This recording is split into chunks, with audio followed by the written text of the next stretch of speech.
expectation that creates emotional toil. So now you're not just thinking about your own needs and emotions to work through, but rather you're now dealing with their warped emotions based on false expectations. And so that's what emotional toil really comes down to. It's a false sense of duty from somebody else that somebody else is putting on you, and an expectation that somebody else is putting on you. And so now all of a sudden, you're not just thinking about, you're not just thinking about what you need in the moment, which you should when you're grieving, or when there's a relationship that falls apart, or even when, maybe you lost your job, something. Whenever there's something that is creating a sense of pain in your life. And now that leads you to think about not just you and processing you, but now having to deal with their stuff because they have false expectations. So emotional toil is striving to consider others before yourself, so much so that your own need is suppressed in the process. And the reason why it happens so much in the Christian community is because Christians are taught to put everybody before themselves. But the Bible says, love your neighbor as yourself. And so that's a whole different thing.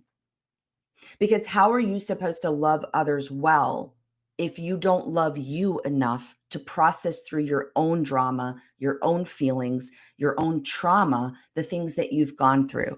Because I can tell you this, it's going to come out one way or the other. It will.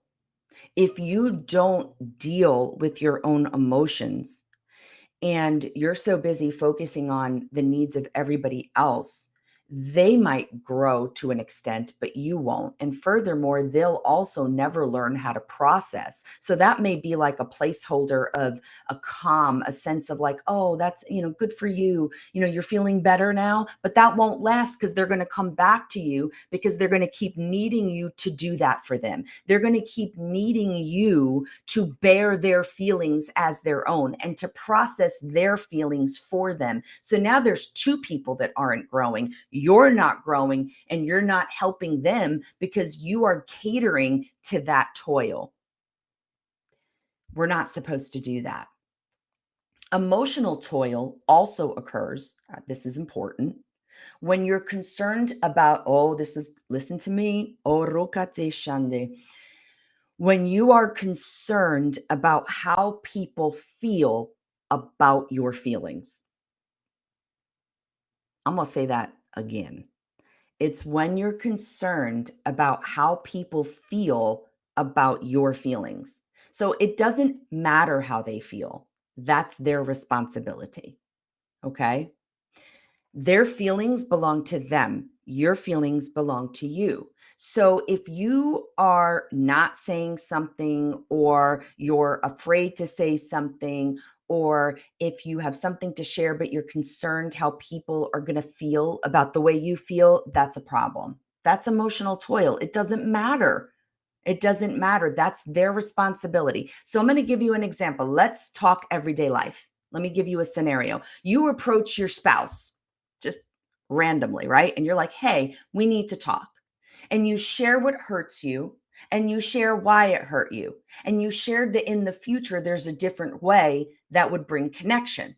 Your spouse says, I'm so sorry. I feel so badly. I should have done better. I need to work on this. I messed up. And why do I always mess up? And why do I always? And now all of a sudden you're discerning, oh, gee, they're sad and they're disappointed, and you want to make it better. You want to make it better. And so you take their sadness and you take their disappointment in the way they treated you, and you take it on you. So now you minimize it. So now you're like, well, it really wasn't that big of a deal. Right. So now you're like, oh, it's okay. And now you're comforting them. What? What? Now you're taking on the emotional toil of the encounter, when the natural consequence of hurting a person you love is feeling badly. When you hurt somebody, right? You're going to feel bad that you did it. But the person that you hurt, it's not their responsibility to make you feel better about what you did. That's on you. You need to go to God. You need to go to the Lord and say, "Hey, Lord, I did this. I spoke to a friend like this. I spoke to a spouse like this. I have this kind of attitude in this, and Lord, I'm sorry, and I feel so bad about it, and I feel guilt and shame, and the Lord will deal with it. Don't go putting it on somebody else." But that's what people will do. And you know who is more likely to do this? People who are discerners and people who are prophetic.